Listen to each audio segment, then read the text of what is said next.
Alors, les cancers gynécologiques en France sont principalement de trois types: le cancer de l'ovaire, le cancer du col de l'utérus, le cancer de l'endomètre, mais il y a aussi des cancers du vagin ou des cancers de la vulve, mais qui sont plus rares. L'ensemble de ces cancers est de l'ordre de 15 000 cancers par an et on avoisine les 8 000 décès. Dans ces cancers, il y en a un peu plus de 5000 qui sont du cancer de l'ovaire et qui sont ceux qui ont le plus mauvais pronostic, puisqu'on n'est pas loin de 70% de décès. Ensuite, le cancer du col de l'utérus, il y a 3000 cas par an pour 1100 décès.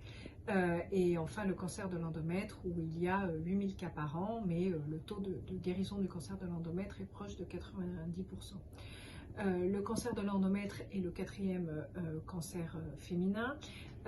Il survient pas loin d'un âge moyen de 70 ans et il est détecté tôt, ce qui explique son bon pronostic, puisqu'il a des symptômes assez évidents dès les stades 1 et 2, qui sont des saignements vaginaux alors que la ménopause a eu lieu, et tout saignement vaginal en dehors des règles et surtout après la ménopause doit entraîner une consultation le plus rapide possible avec un professionnel de santé, gynéco, mais aussi généraliste ou sage-femme, ce qui permet de prendre la maladie tôt et ce qui fait que le cancer de l'endomètre est un bon pronostic.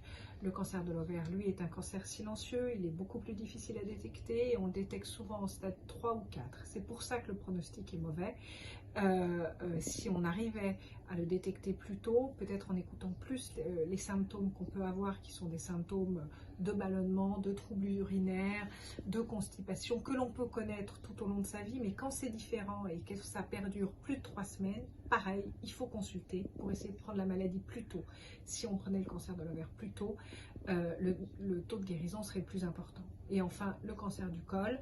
Le cancer du col est lié à quasiment 100% au papillomavirus humain, le virus HPV. Il tue encore en France 1100 femmes par an.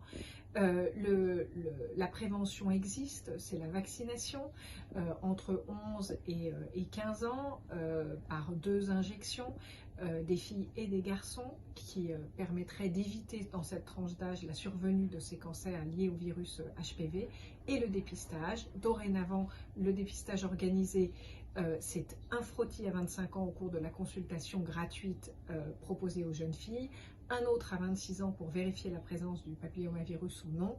S'il n'y a pas de présence de papillomavirus, à partir de 30 ans, le test HPV, qui est le nouveau dépistage organisé. Ce test HPV permet de déterminer la présence du papillomavirus de façon plus précoce qu'avec le frottis, puisqu'avant l'apparition d'anomalies cellulaires au niveau du col, et permet aussi de savoir de quelle souche on est atteint, puisque dans le virus HPV, il y a de nombreuses souches, et 99% des cancers viennent des souches 16 et 18. Si au cours de ce test HPV, on détermine une souche 16 et 18 après 30 ans, c'est-à-dire que le virus est installé et ne s'éliminera plus, puisque les virus HPV, 70% d'une tranche d'âge à 25 ans a croisé ce virus. Sur ces 70%, 90% vont l'éliminer d'eux-mêmes, mais 10% vont le garder en eux, et c'est ça qu'on essaye de détecter à partir de 30 ans avec le test HPV. S'il y a une présence de 16 ou 18, il faut une surveillance accrue de ces femmes par des frottis très réguliers. S'il n'y a pas de présence d'HPV, là on peut passer à une fréquence de tous les 5 ans sur ce test HPV, qui peut aussi se faire en auto-prélèvement et qui, de ce fait-là, évite un geste qui peut être désagréable. Par conséquent, mesdames, mais aussi messieurs, puisque vous avez des mères, des sœurs, des compagnes, des amies, des filles, des nièces, il faut penser d'abord à la prévention avec la vaccination et au dépistage avec un frottis ou un test HPV. Il faut prendre la maladie de vitesse, et c'est comme ça qu'on sauvera des vies.